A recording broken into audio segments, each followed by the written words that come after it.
Well, it's another great day here at Mr. Rodder's neighborhood. I am feeling a little bit under the weather, so I'm gonna try to make this fun and quick. No offense, I just probably need to drink a lot of fluids and get some sleep. But we did get parts, so now I'm kind of excited, even though I feel like a bag of crap. And maybe we can make something happen today with finally getting these rockers back together. So let me get these things, let me get this camera flipped around and we'll get this thing kind of reassembled and find out where we're at. All right, well, last when we left off our rocker arms, we found out that the small pads were replaceable and that you could actually buy a set from TA Performance. They were available. If you need to know the part number for your Buick or Rover, it's TA 1300T. Be careful because there will be some sticker shock involved because each one of these is $5. So when you buy 16 of them, that adds up pretty quick. So I guess to start off, I mean, the biggest thing that you can see is the difference between the two really is the thickness. I mean, that's probably easily visual on here. If not, I'll bring them in so you can see. Here's a replacement one, right? I'm so not good with this. All right, and then here is the original, considerably thinner. Now, I don't know if that's from wear over the years or whatever, but what I'm gonna do is I'm gonna go ahead and just measure them and find out how much thicker and thinner they really are when compared to the originals. So, as you can see, this one here is worn on one side. And that's just because that's the spot that it rode on for all those years, right? But we'll go ahead and measure the inside worn bit, which comes up to 54 thousandths, okay? Now, when we flip it around, it's probably, there's 57 thousandths, so it's 3 thousandths difference on each side.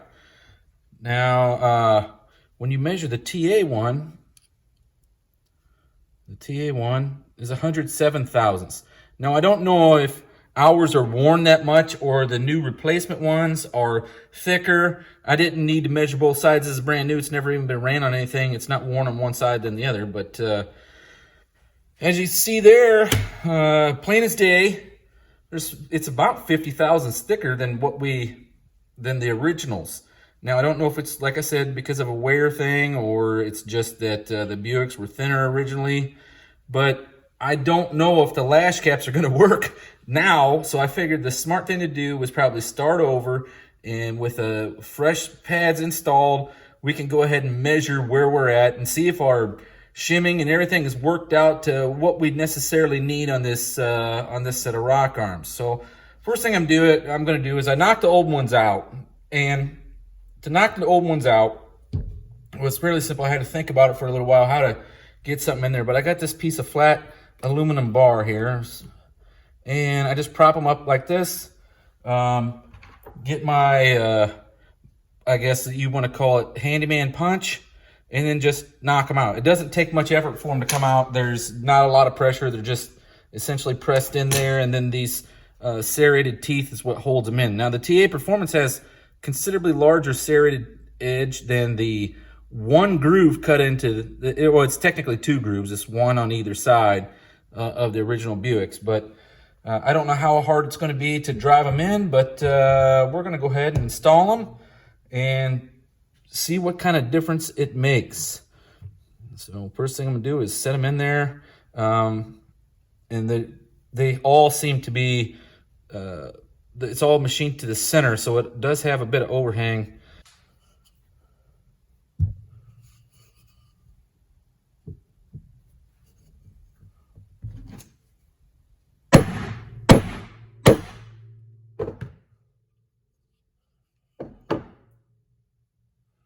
Okay, so I got the rockers done, and I stuck them on the motor, and I ran it through its paces again for the third time. I'm sure everybody didn't want to see me lash the rockers and all that stuff.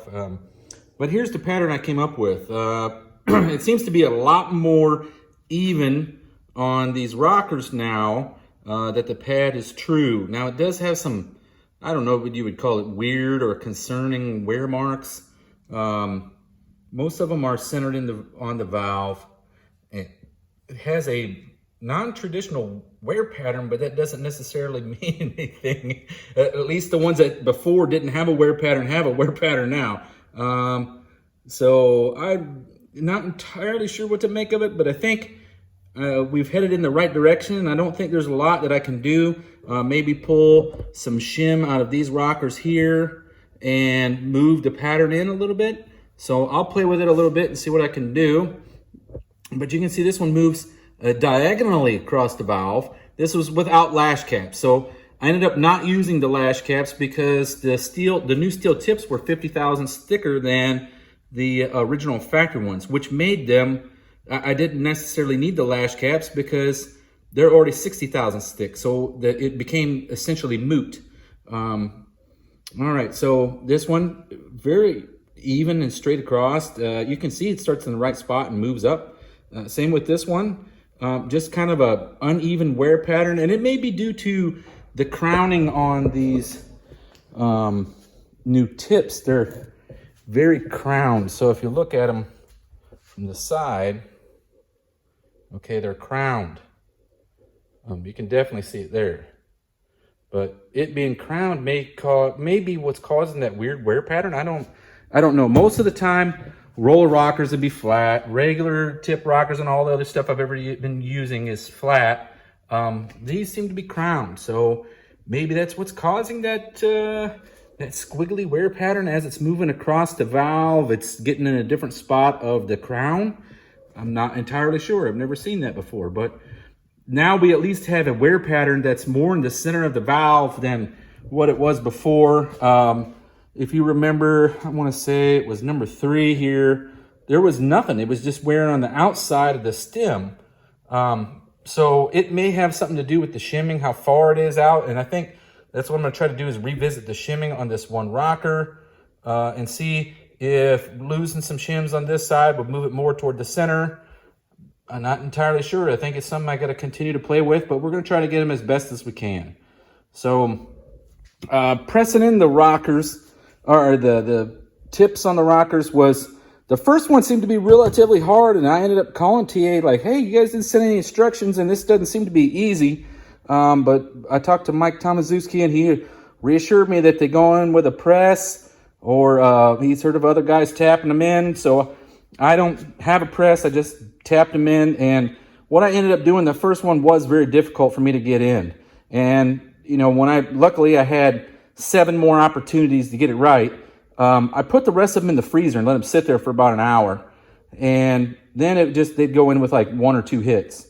So they definitely weren't as difficult as the first one. So I imagine that them shrinking up and that thousandth made all the difference in the world, but now they're together. So I got to do the driver's side, or I'm sorry, the passenger side. This was the driver's side that we just did.